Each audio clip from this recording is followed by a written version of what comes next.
Anaheim Stadium was still a place to be in 1993.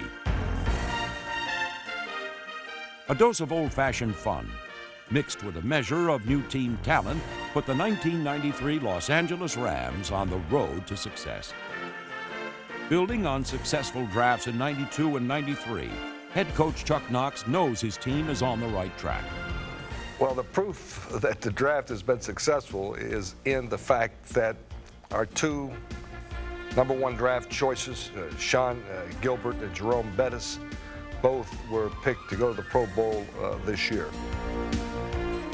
Jerome Bettis right now, especially late in the year, proved that he's quick enough to get around the corner and also powerful enough to be Earl Campbell over the center. I think that there are few running backs right now who will have the impact on the sport long term that Bettis will have. So it is 1st and goal to go. Double tight end set. Wing on the left. I formation. Give to Bettis. Bangs in. Touchdown. Jerome Bettis bangs in right up the middle. A 1-yard score, and the Rams get on the board. Well, Sean Gilbert is the kind of player that loves to play the game. He comes to every practice with a lot of enthusiasm. He goes hard on every play in practice, and he plays on game day the same way. The Rams may have made one of the biggest steals in the free agent acquisition, offseason acquisitions, when they got Jimmy Jones from Dallas. The guy is a tremendous pass rusher, and on the Dallas Cowboys, Jimmy Jones was considered the most valuable defensive player. If you just look at films of quarterbacks in the NFL who are available this year on the market, and you look at the guy who has played the best over time, I think you'd have to go with Chris Miller.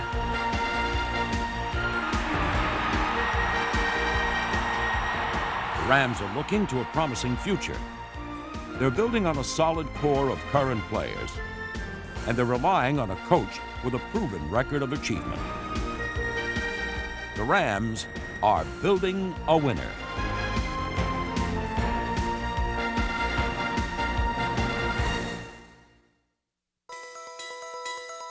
It was a record-setting, point-getting home opening day for the Los Angeles Rams at Anaheim Stadium. Over 50,000 fans dropped in to see what they hoped would be a Ramtastic showdown against the Pittsburgh Steelers.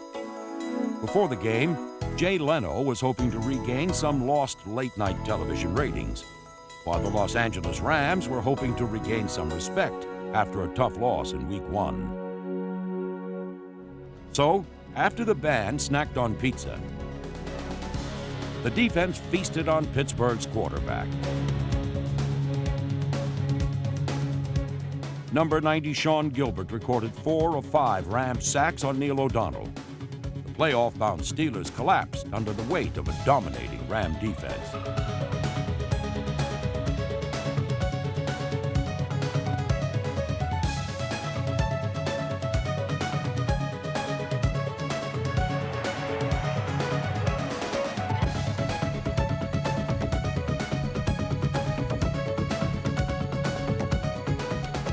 It wasn't just the defense that had the Rams fans cheering. The offense did its part by putting 27 points on the board. The offense easily tore the steel curtain to shreds. And rolling out is Everett. Stops, throws back across the grain. That's complete. Detroit right at the 20, the 15, the 10, the 5. Touchdown Rams! Oh, they set up the tight end screen play. Drayton's first NFL touchdown gave the Rams a 7-0 lead. It wasn't long before Cleveland Gary doubled it. 3rd down and 2 from the 6-yard line. Inside handoff to Gary. Bounces off one man. Goes to the 5. Into the end zone. Touchdown Rams. Oh, what a great second effort by Cleveland Gary. Tony Zendejas took charge in the second half. The league's best long-distance kicker set a record for the longest field goal in Rams history with this one from 54 yards. A second attempt from 50 yards out put the Rams ahead 20-0. Early in the fourth quarter, with their first win in the bag, the Rams gave the ball to rookie running back Jerome Bettis, who in turn gave the NFL a preview of coming attractions. Bettis is going to get a handoff up the middle. Jerome breaks a tackle on the 25-20. He can go all the way. 15.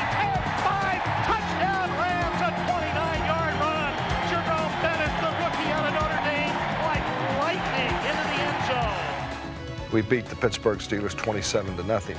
And I think our crowd had a lot to do with that because they were into the game, and we beat a very good Pittsburgh Steelers football team.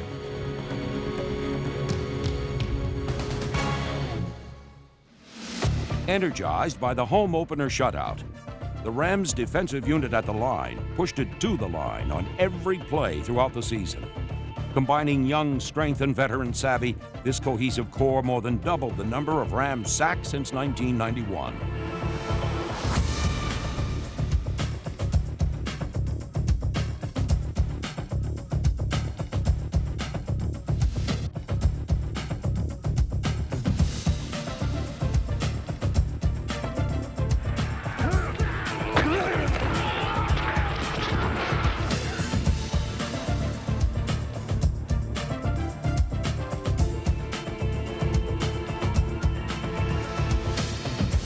Confidently setting a higher standard in 1993 was linebacker Roman Pfeiffer.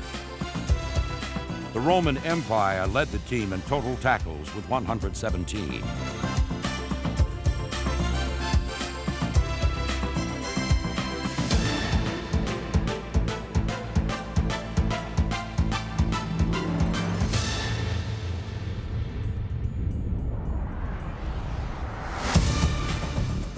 Number 56, Shane Conlon, despite missing 4 games due to injuries, still finished as one of the top 3 Ram tacklers.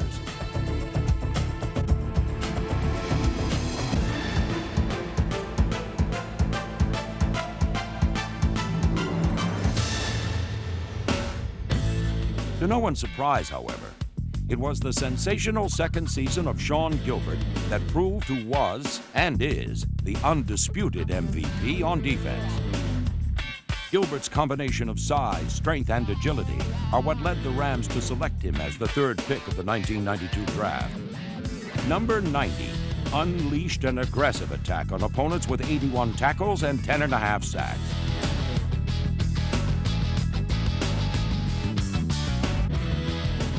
Not only is Gilbert the team leader in quarterback sacks, he's the team leader in enthusiasm.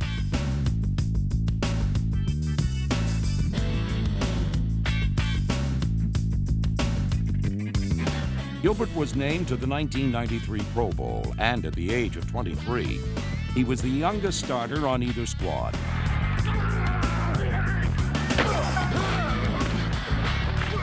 In a game of strength, Sean Gilbert carried the Rams' share of the weight.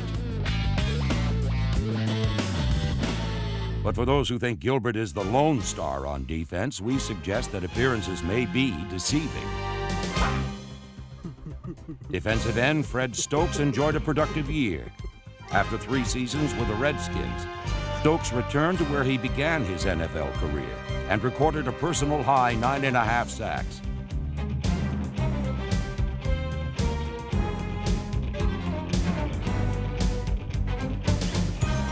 Linebacker Henry Rolling came up with 2 interceptions during the season and tied for the team lead in tackles per game twice.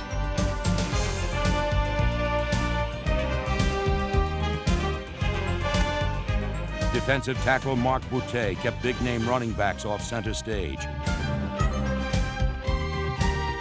while Gerald Robinson introduced Rodney Peete to the pit. Robert Young accumulated 7 sacks in just 4 games, but like too many of the Rams, Young spent most of the season recovering from an injury.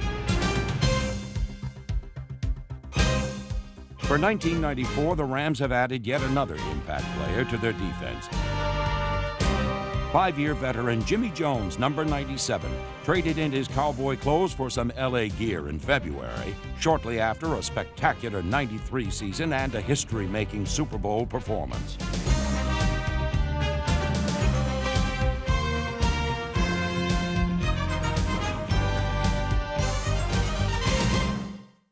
In Week 4, the Rams were in Houston playing an Oilers team that would somehow find their way to the AFC playoffs.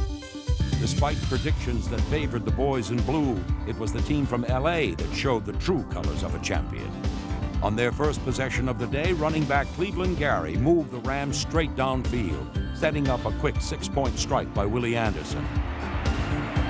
Back, fires the ball, complete, touchdown Rams! Holy The Oilers' touted House of Pain soon turned into the House of Gain for the visiting Rams.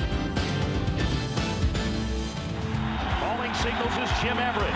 He gives the ball to Bettis. He'll go off that tackle on the near side and go into the end zone. Touchdown Rams. A 1-yard gainer. Jerome Bettis goes into the end zone, and the Rams have a 2-touchdown advantage over the Houston Oilers here with 9:20 left to go in the first half. But the Oilers fought back. 2 field goals and a long bomb to Ernest Gibbons brought Houston to within 1.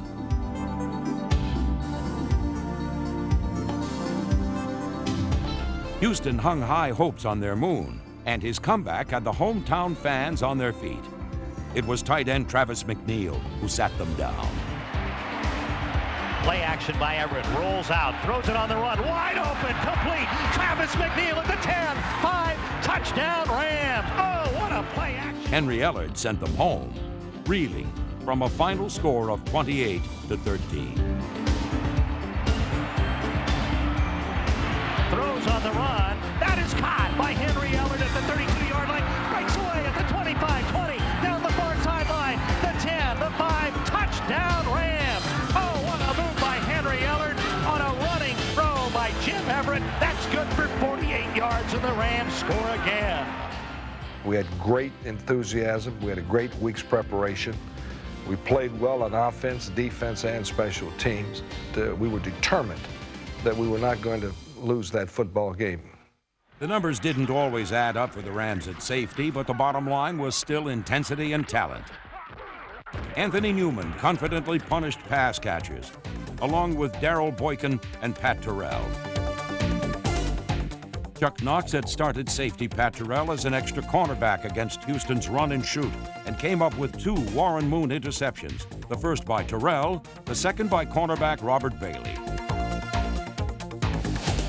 Unfortunately, the Piper played the sideline waltz for Bailey in Week 11. He finished the season on injured reserve.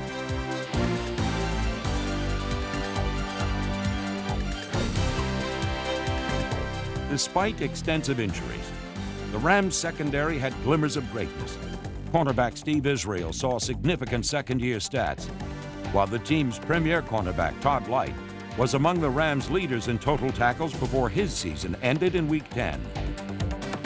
The Rams are counting on the former Notre Dame standout to step up their standing in the NFC West.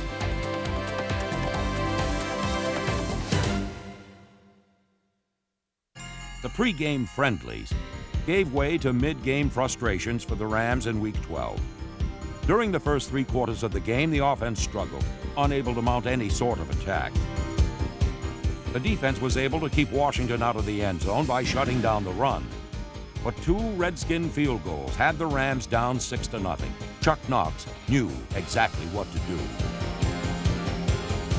As it turned out, backup quarterback T.J. Rubley knew exactly what to do as well. Immediately, Rubley ignited the offense with a 38-yard spark to tight end Pat Carter.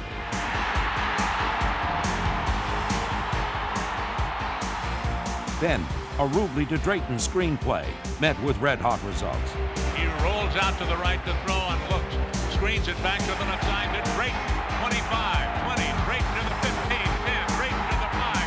Drayton is at the 1-yard line or in for the touchdown. It is a touchdown for Troy Drayton, and the Rams have tied this ball game. On their next possession, Rubley found Flipper Anderson for a tip-twice 29-yard gain. The Rams were now only 23 yards away from the end zone. Then Dejas came through to put the Rams on top, and Rubley recorded his first win.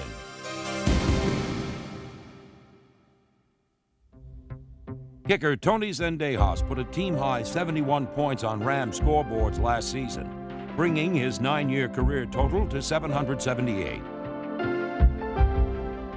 The full-time kicker and restaurant entrepreneur served up 6 consecutive field goals from over 50 yards at the start of the season. He currently holds the NFL percentage record for long-distance field goals, having successfully hit 17 of 23 from 50-plus yards.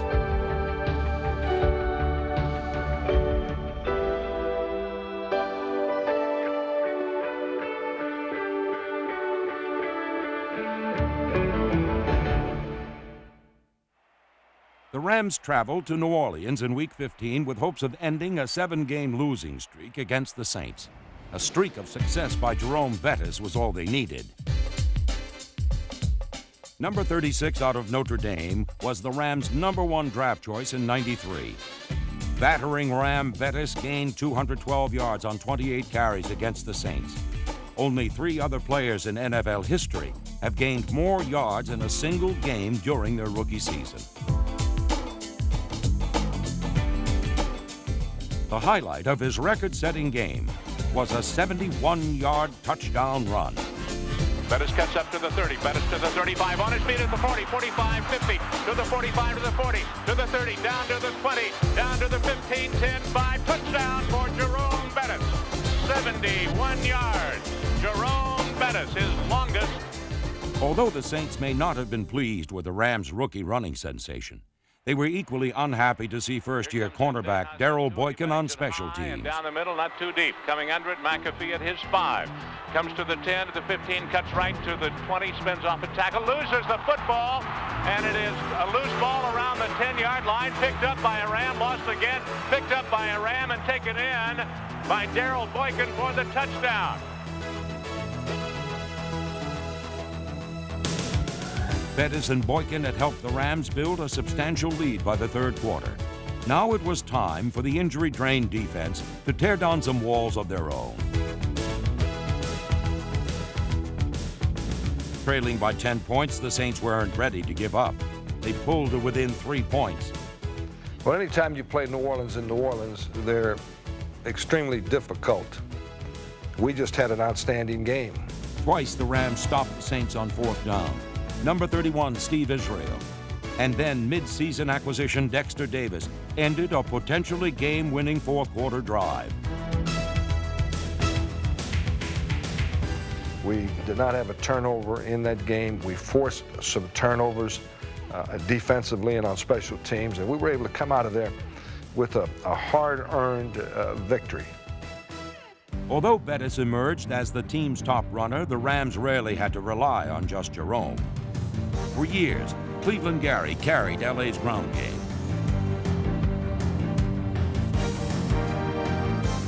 Last season, he not only rushed, he received, and ended up recording the longest Ram touchdown of the year. Down to the 35-yard line of the Falcons. He gets up and is on his feet again. No one brought him down. He's down to the 10, to the 5, for the touchdown. If they score it, a touchdown they do.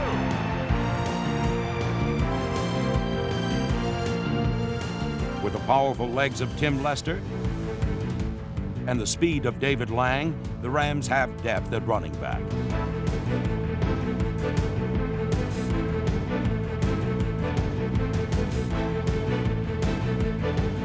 For 6 years, Willie Anderson has been collecting kudos for catching long LA lobs. Throws long down the center of the field. Flipper Anderson, what a catch at the 6-yard line. Rolls into the end zone. Touchdown Rams. Oh, the home run ball to Flipper Anderson. Anderson got by Rubley fakes the give to the tailback and sets the throw deep for the end zone for Kitchen, and it is caught for the touchdown by Todd Kitchen.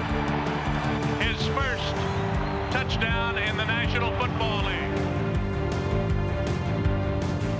And number 84, Troy Drayton, made his mark on the Rams offense, despite sharing rookie attention with that other first-year phenom.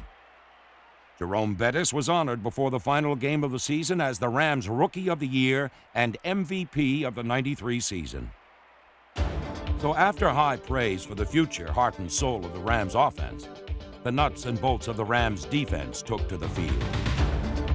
The defense held the Bears to 163 yards total offense, the fewest they allowed all season. John Gilbert, Gerald Robinson, and Fred Stokes took turns stuffing the Bears quarterback.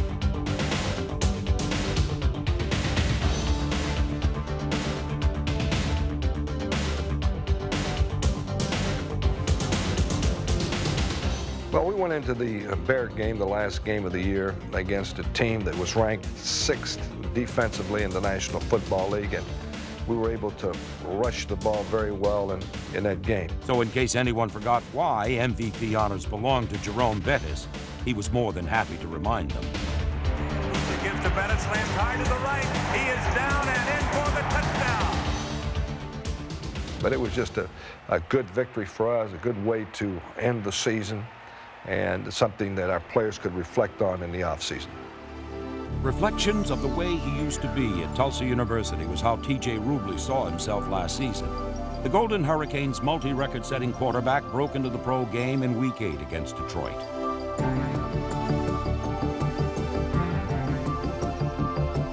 Trailing by 2 touchdowns with 8 minutes remaining in the game, Rubley hit Ernie Jones with back-to-back scoring passes.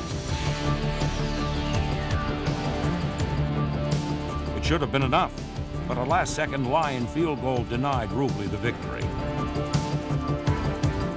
Number 12 started 7 games last season and successfully energized the offense with confident leadership, an ability to scramble, and an accurate arm.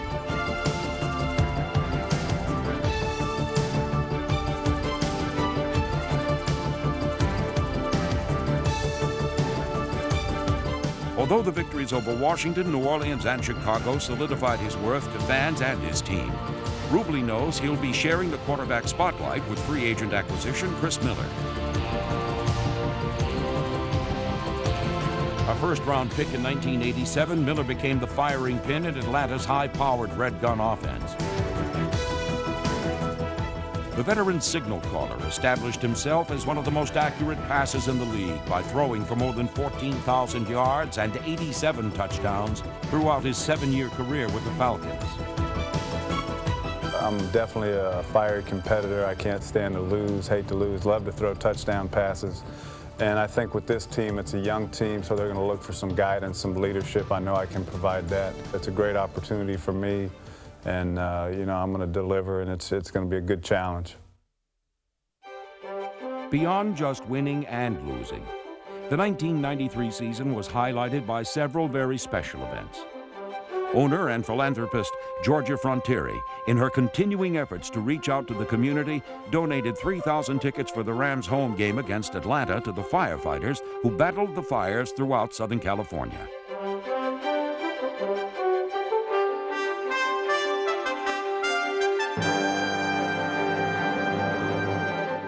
In Week 13 of the season, Jackie Slater set an NFL record for most career games played by an offensive lineman.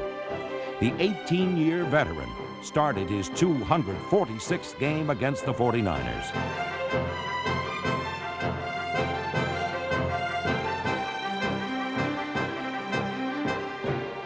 And before the season finale in Week 18, the entire Ram organization got together to say thanks with a Fan Appreciation Day party that featured something for everyone.